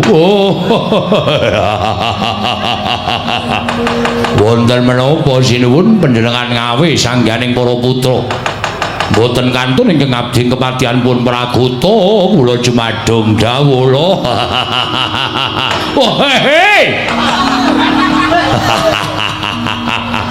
Bareng ambabarana ingkang sejati ingkang abdi pun Patih Pragoto kula nuwun. Ana apa Pakde? Bapak Rama Kyai eneng apa? Gatotkaca wonten timbalan. Antarja wonten timbalan. Antasena ana dawuh apa Pakde? Pragoto wonten dawuh lho. Pragoto wonten dawuh. Kok iki janjane iso njung derajate Baladewa apa ora? Lho, kok malah kula dipun dukani mriya menapa? Kudune kowe iki ngerti, iki eneng endi? Wonten alun-alun. Wis ngerti? Ning alun-alune sapa iki? Ih, sinuwun Prabu Ngamarta, Praja Ngamarta. Kowe araku saka ndi? Iya, saking negari Mandura. Lah, kudune kowe kuwi ngerti. Kudune kowe iki tanggap yen kowe ning negara liya, kowe kudu njunjung marang derajating Baladewa. Aku ana negara Ngamarta kuwi daya. Nggih. Kudune kowe ngerti tata krama unggah-ungguh ora sakapinake dhewe. Oh nggih, ngestaken dawuh. Disuda ling guyu. Oh nggih, ngestaken dawuh. Wong guyu kok kon nyuda. Ayo bener iso guyu niku lagi wong mati. Ciri wanci sane ilang nek pun tekaning pati. Ning saora-orane dilongi nggih. Mengke kula timbange. Gatotkaca wonten timbalan. Antarja wonten dawuh. Antasena napa Pakde? Iki mau ana negara Ngamarta, awakmu ing Mandura nderekake marang Yai Prabu Ndarawati. Ngerti yo? Yen to negara Ndarawati ketaman pegebluk. Akeh para kawula ing esuk lara sore tekaning pati, sore lara esuk ketiwasan. Tumuli Yai Prabu Ndarawati maneka marang ngersaning dewa, entuk sasmitaning dewa. Yen to Ndarawati bisa maluya nirmala temajati, yen to tinumbalan pustaka Jamus Klimasada. Wis lakon matur ngersane Kyai Prabu Darmaji lan peranganing Pandhawa padha wejangkep nyarujuki yen to pustaka Jamus Klimasada diboyong marang negara Ndarawati. Nanging dumadakan iki mau ana babak anglayoni jujul lan usuli. Sedewa pamanmu ing Bumiratawu ingkang sajake ora cocok sarta ora mathuk yen to pusaka diboyong marang Kyai Prabu Kresna.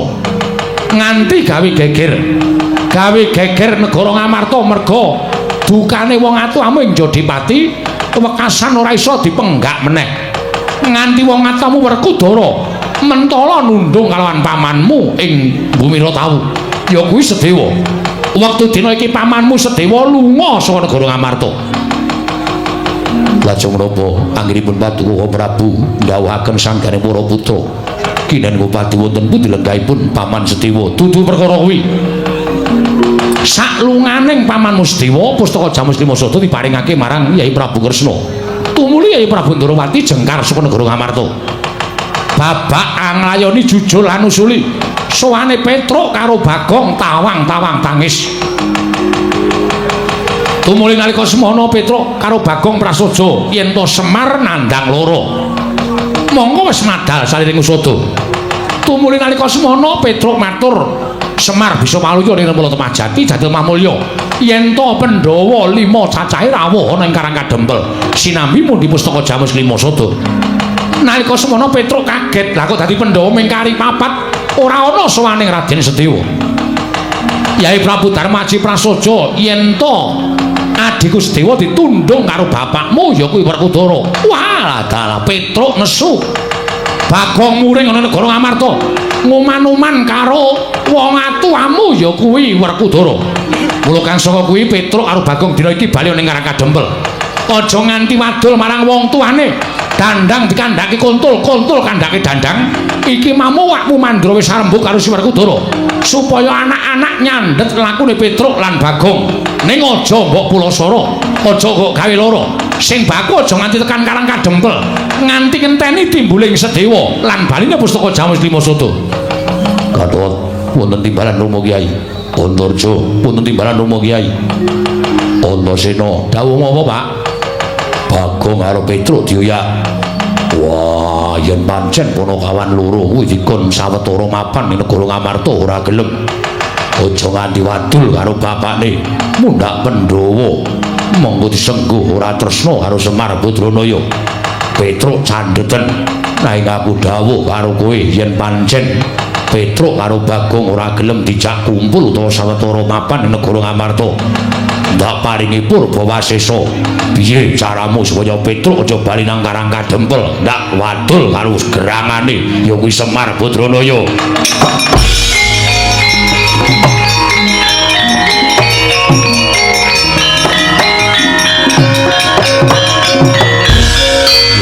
Iki Antasena ngapa iki? Instruksi. Kusike sadurunge aku menyang, sadurunge aku ngoyak karo Petruk, aku tak matur karo bapak. Antasena arep matur apa? Apa bener ngendikane Siwa Mandura nek Pandhawa saiki mung kari papat? Yo, Sing lunga pamanmu Sedewa. sebabe Pamanmu wani karo aku. wanine perkara apa? Wah, bocah mendem arep apa? Aku takon. Adile wong takon iki diwangsuli, aja duneki wong mendem. Aku takon karo bapak sebabe Paman Sedewa tok tundung lunga. Pamanmu ora sarujuk pustaka Jamus Lima Soto diboyong ning Ndorowati. Paman ora mathuk ora sarujuk, terus bapak nesu. Yo, Dasare paman ora sarujuk ora mathuk. Ora iki Antasena ngopo? Sik, sampean meneng sik. Iki rembug aku karo bapak. Ora janjane kowe iki arep ngopo? Lho, aku nyelesih perkara iki ora ming nyarujuki dawuh wong tuwa, ning kabeh dawuh wong tuwa iki tak timbang, tak saring. Ngono, ora dumeh wong tuwa sing dawuh aku menyang, wong tuwa sing dawuh aku menyang. Ning ditik-iki sik dawuh wong tuwa kuwi apik apa ora? Lho, nyatane apik iki tak tumrap sampeyan. Aku tak nyelesih karo bapak. Sampeyan meneng sik. kapok kowe. Mau nyenengi aku saiki seneni Raden Antasena. Dengkulmu mlocot. Oh, krungu. Krungu wae mburiku sound system. Mergo pamanmu wani karo aku. Perkarane wani. Pamanmu ngondeli pustaka Jamus Lima Soto. Pustaka diparingke Siwa Ndorowati. Yo, kowe ngerti. Awakmu Ndorowati iki gedhe labuh-labete tumrap negara Ngamarta yen nganti mung nyilih pustaka Jamus Lima Soto kok ora diparingi ngampil karo mbarep kakangku Pandhawa Isin, Pandhawa Wirang. Pusaka arep ngopo? Dinggo tumbal. Mula Sedewa ora entuk mergo ditutu tumbal kuwi mung dipendhem ora bakal bali ning negara Ngamarta. Lan Sedewa duwe penemu yen to pusaka kuwi dudu mung kagungane Pandhawa, ning kuwi duweke kawula sak negara Ngamarta. Ngamarta yen koncakan pustaka Jamus Lima Soto, kawulane bakal remuk bubuk dadi rempon. Mula Sedewa nggondeli nggone bakal mbarep kakangku maringi pustaka Jamus Lima Soto. Terus bapak nesu, yo. Tantrimane bapak mergo rumangsa diwarani karo Wadi, adimu tok tundung lunga. Wah, iya. Ning perkara Sedewa ora sanggup gagas. Terus Sedewa mengko bakal bali dhewe. sik, mak cilik kae nek kagolatine ora bakal kundur. Aku ngerti watake mak cilik Bumira Tawu. Mak cilik Sedewa kuwi nuwun sewu. Arep ragil ning bapak kudu ngakoni, bapak kalah pinter karo mak cilik Sedewa. Bapak kalah lantip panggraitane. Mula mak cilik kembar, mak cilik Nekula Sedewa ora tau pisah karo Wa Prabu Puntadewa. Mergo mak cilik Sedewa ki tansah menehi penemu karo Wa Prabu Puntadewa. Dadi nek bapak nganggep mak cilik Sedewa ki wong bodho, bapak nganggep ki mak cilik Sedewa ki wong wani, kuwi salah. Kae mesti ngerti lelakon sing bakal kelakon. Wah. sakaremu yen kuwi ndek penemu kaya ngono nek wis kebacut tak tundung. Lah saiki ngene. Nek nganti tok tundung terus kabeh do ngerti, kawula ngerti, Punggawa ngerti, Nayaka ngerti. Pandhawa saiki mung kari papat merga sing ragil minggat utawa tindak utawa lunga. Tanggung jawabmu piye? Larak tenan. Wah, cah mendem gamping. Kaya kowe tobonge. Wah, cah edan. Terus karmu piye? Terus bapak dawuh anak-anak kon nyandet lakune Petruk karo Bagong. Yo, Terus sampean ora mikir majelis diwa. wah, bali karmu ora karmu. Nek sampean duwe semboyan kaya ngono, aku ora bakal nyandak utawa nyekel Petruk karo Bagong ning njaluk pamit Pakde. Si Bawa Werkudara aku njaluk pamit, bapa ora gelem goleki majelis dewa, aku sing goleki, ora pati-pati bali. Aku ning negara Ngamarta nek urung ketemu karo mak cilik. Loh. Wah.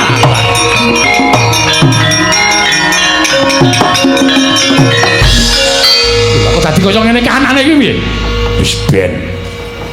Wah, dasare aku ora seneng di anak Antasena. Siji wani karo wong tuwa. Angga loro nek tak kongkon susuke dipek. Ku merkara susuk dipeke kok. Wah, loro ati boyo nembung. Pak, iki tak pek. Pak, iki tak pek ngono kok ming wantun disak. Edan mulo terus yoso apa-apa. Wah, lah iki terus piye? Rasa nganggo Antasena. Gatot wonten timbalan, Wontorjo wonten timbalan. Mangkato golek ana Petruk karo Bagong. Kendi ngene ketemu. Jaken supaya ning negara Ngamarta luwih dhisik aja susu bali. Nanging yen to bergugung utawa wadon sak karepmu ning aja mbok piloro. Nun iki ngestaken dawuh nyuwun pamit. Nun iki ngestaken dawuh nyuwun pamit. Romo Kyai.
Putra lamun kawekasan yeka wisanggeni maya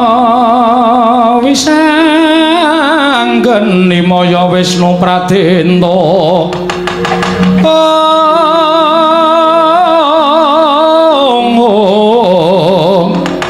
wisanggeni maya Wisnu Pradenta yo jagat mangsungkur wayah loro jagat lah lah kok ora pisan ora pindho nggonku tansah kepengin gawe becik marang katentremaning para Pandhawa lan wutuhing para Pandhawa utamane tentreming negara Ngamarta mesti Kang Mas Jodipati ingkang tansah paring duka kelawan aku dianggep Kang Mas Jodipati kuwi wong sing bener dhewe ana ing Pandhawa lan ana ing negara Ngamarta ning upama aku wani dosa apa ing bakal tak sandang jer panjenengane kuwi kadang werda minangka dadi suling wong tuaku. Nah yen to aku meneng wae mesti kaya ngene lakon iki kudu tak sandang ya to. Yen to pancen dina samengko wis pantuk pepuntaning para Pandhawa, wis mentala kelangan kelawan Sedewa. Niatku ora bakal bali marang negara ing Ngamarta. Yen to urung iso mbuka marang wiwara pepeteng ing tumanduk marang Projeng Darawati, ora lega rasane atiku. Yen ora iso ngaturake bukti yen to bener omongane Sedewa ya tak lunga saka negara Ngamarta. Balik mandeg sik.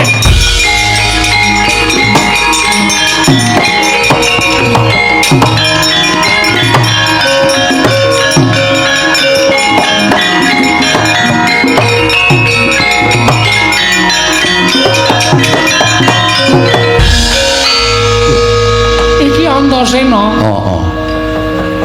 Tak goleki elek. Lho. Goleki aku ngopo? Sampeyan arep endi? Aku arep lunga. Lunga mergane Ditundung bapakmu. Aku wis ora kanggo ning negara Ngamarta. Wis gunane apa aku ning Ngamarta nyatane ora dienggo. Lah nek aku deku-deku ning negara Ngamarta ora padha karo aku mirang-mirangke karo awakku dhewe. Ora dienggo kok isih klesotan ning Ngamarta ki. Aku ki wong duwe rega tumraping awakku lho. Ya. Ki mau nek sampeyan ngerti mesti sampeyan marem. Lho, maremku apa? Bapak tak unek-unekke. Tak unek-unekke perkara Nundung sampeyan. kok sik to. Kakang Mas Werkudara kuwi bapakmu, nek kowe ngewangi karo aku, nek nganti kowe dikatutke salah, kowe ditundung lunga. Ora masalah. Ora masalah piye? Ora ana perkarane aku tundungno Bapak. Aku melu lek Sediwa. Melu aku. Heeh. Aku ki ora duwe kasatriyan. Aku saiki dadi wong ngelono, tegese aku ora ndek papan. Ora apa-apa mengko kontrak wong loro. Utawa kot Apa? kot.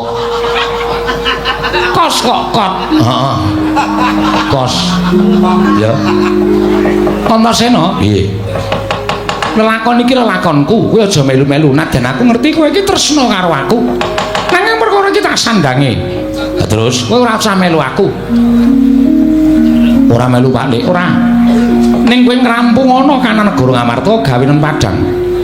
Gawenan Padang ngendikane balik sing dikersake Ponokawan Petruk karo Bagong iki lagi anguk-anguk ana ing juranging kasangsaran. ngerti aku mergo Bapa Werkudara karo Pak Di Baladewa akon kadang-kadangku kok nyandet lakune Petruk karo Bagong. Nah, yen nganti kadangmu pringgondani kakangmu jangkar bumi kingko gendak sikara karo Bagong karo Petruk apa kowe ora mesake? Mongko dheweke dikongkon Semar lara. Ora kok Lik kok ngerti kabeh. Ngerti wae apa rumasamu aku ora was kitha kaya pakmu Gedhe Ndarawati apa piye? Aku ki ya sok nolak udan barang. Weh lah edan.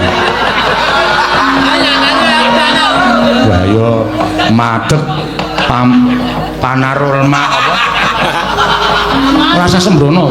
Ya, Ewangono. ya.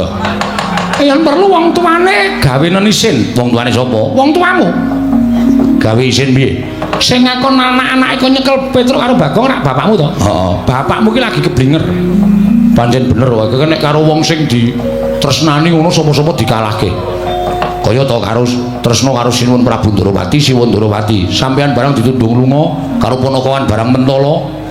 Ha to? Iya, Engko tak gawene isin. gawenen isin. Ya, ora usah kuwatir. Aku sing arep gawe isin bapak. Wis ben kapok. Iya. Nek ngono Petruk karo Bagong susulen. Oh iya. Lah Pak Lik, Aku tak lunga.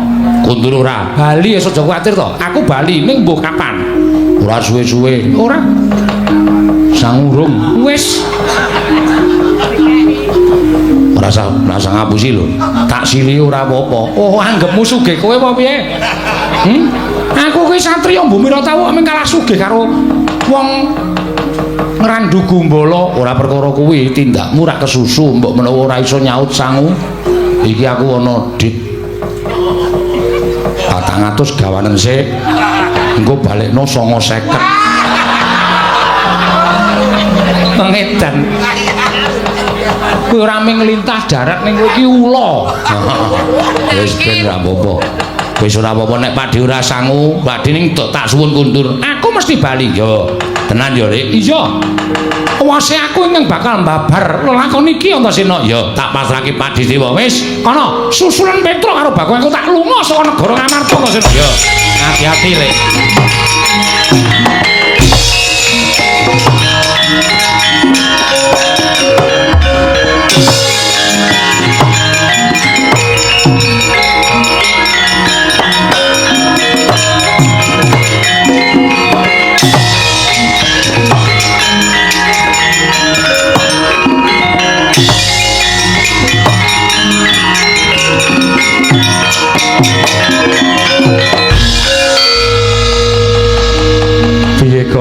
Lah ya wis Semar modar iki. Wis.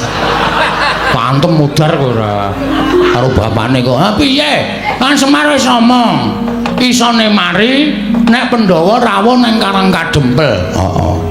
Monggo Pandhawa ora komplit. Heeh. Ndara Sedewa lunga. Heeh. Mergo ditunduk karo Ndara Werkudara. Lah iya. Pustaka Jamus Lima Sada diboyong sinuwun Ndarawati. heeh. Berarti kan ora iso rawuh ning Karang Kadempel. Mulane kuwi Ngene wae truk kowe sang ora. sangu Dikumpulke ayo tuku pethi. Diukur awake Semar ora ana sing cukup. Tur ya sing ngusung sapa? Ngene wae tuku tosa wae. Semar ki awake cemplungke tosa engko kari nyetater ming kari mlaku rasa dadak. Ditumpake kereta Jawa. kok karo bapak kok sia-sia men to. Aku pancen ndek cita-citae, Truk. Lho. Nek bapak sedo, aku kan madhep pamonging tanah Jawa. Duapure kaya ngono. Aku ini pamonging tanah Jawa ki sing arep percaya karo kowe sapa? Lho anak buahku. Baron Bagio. Tapi ya orang gleleng. Nah, loro kae wis percaya wis aku ora butuh kepercayaan sapa-sapa. Angger takon ngomong apa siap. Heeh. Takon joget we manut kok. Bola apa karo duit ya, Truk. Ah iya. Wong waras we karo duit. Jogetnya 100, joget tenan ya, Truk. Ah iya wis ben nengki wae ora.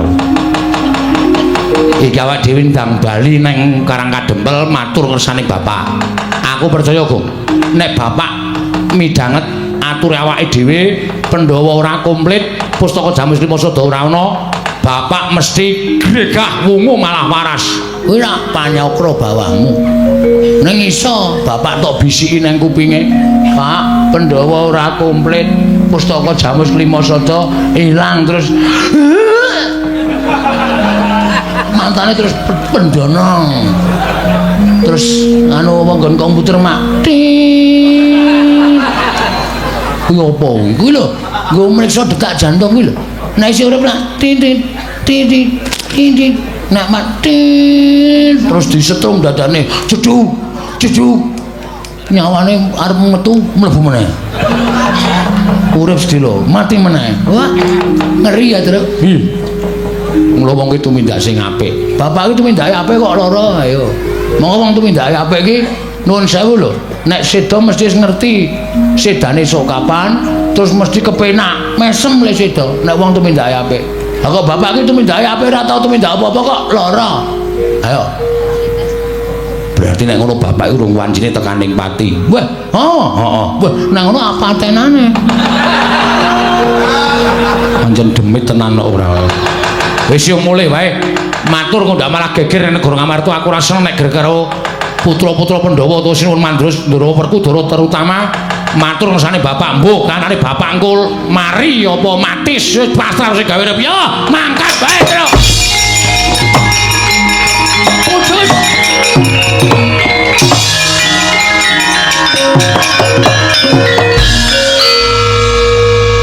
Kalah dhisik karo Linmas. Kalah dhisik karo Linmas Telaga Adi. Ah iya. Wah cilaka iki, Gong. Wah wis Ndara Antasena.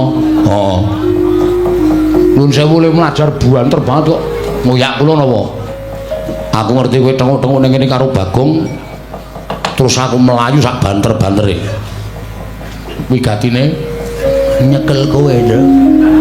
Kowe nang Ngamarta gawe kisruh nyo tampan ngono dies pecah sirahmu dhisik kowe le mati mbangane Semar ora satok tetah kok ngendikane iki men ngendika dhewe kok ndak kowe sing nemtokke lakon apa piye urung karuan kok ya weh Ndara Antasena nek wis ngono kuwi nyemelangi lho Nuwun sampun Den. Sampeyan rawuh mriki dinuta Sinuwun Mandura ora? Dinuta Kang Rama ora? Mutar. Ning diutus Prabu Puntadewa. Kon hukum gantung karo kowe Pedro. Kono migatno. Kono migatno. Senengane ngedeg-deg iki ora. Wedi wae. Ayo wedi kok diwuntuku mati ora wedi. Mula takon sing apik. Lah terus kersane diutus sinten? Ora ana sing kongkon. Mudar kowe.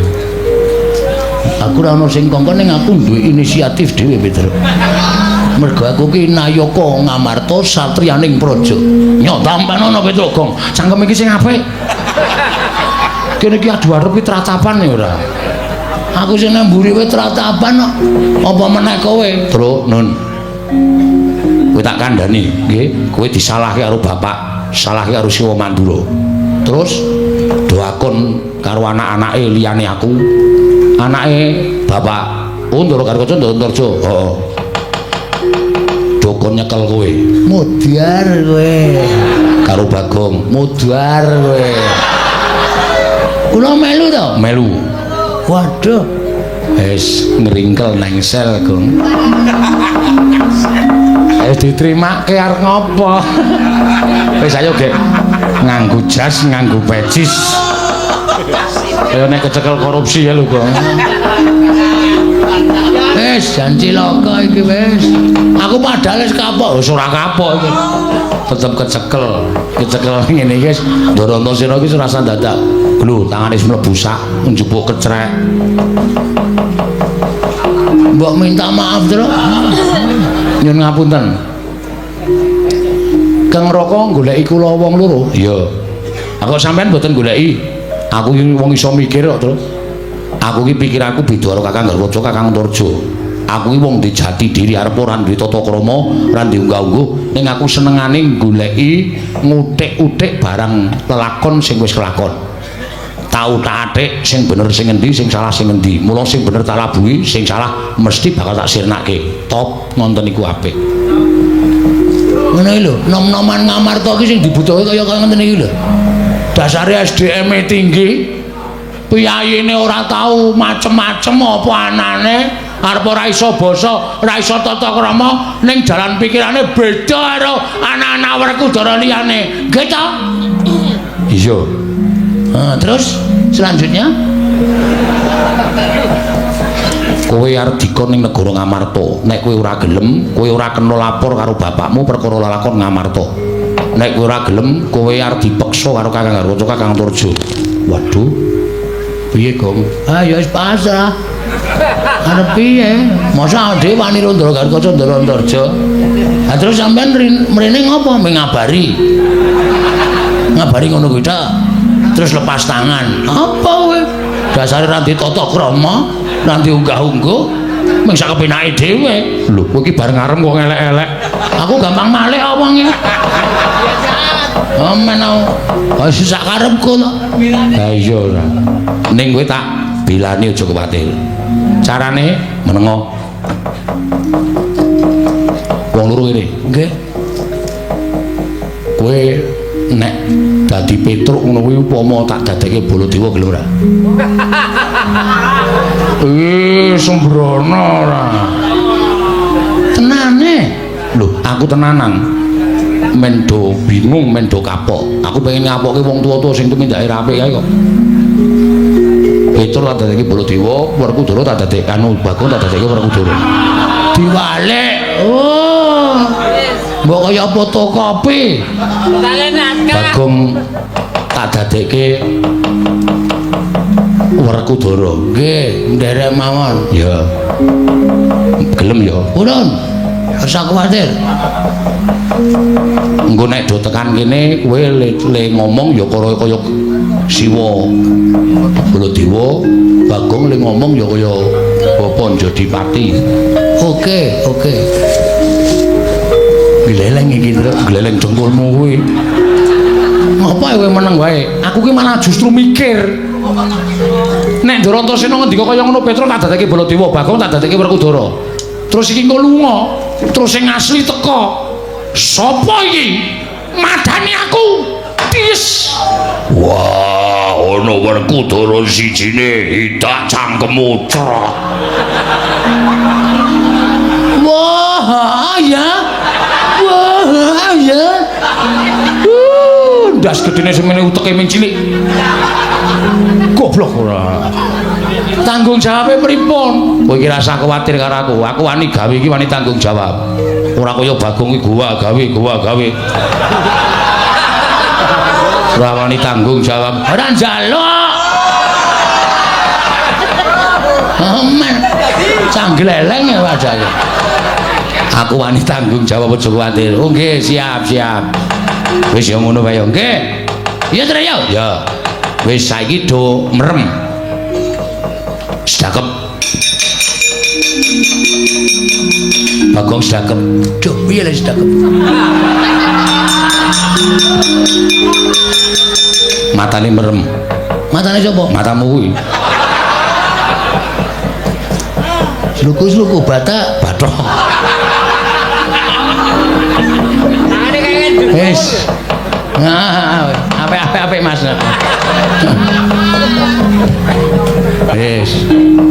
Wis ya tak dadekke Baladewa, tak dadekke Werkudara.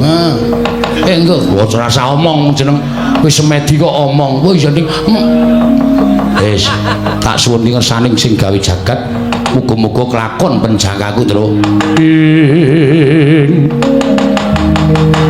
Tete prani manganak hanung paricata. Balunge mbak lamun mambeng lero mbak ing samudra hangrok. Oh, mandi pangestining Raden Antasena. Eling-eling satriya ndugal kewarisan sak ciptane dadi sasedyane ana.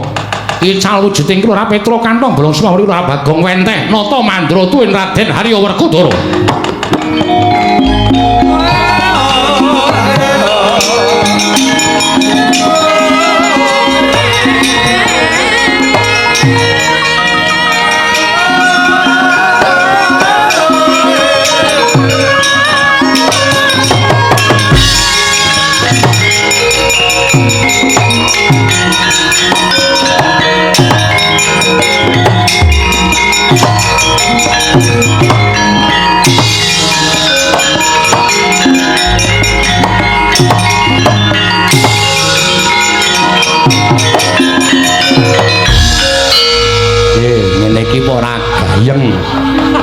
Gayeng pripun? Lho iki omonganmu kok isih Petruk. Lho, napa kowe wis malih to? Ngilu sik. Weh. Waduh. Ndara Werkudara. Ngopo kaya ban gembos?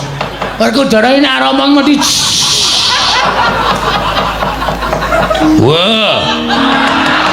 Wah, kurang gede. Pripun? Kurang gede.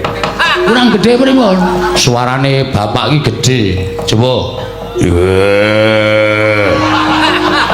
Gede ki sithik. Ngono njebluk. Ora.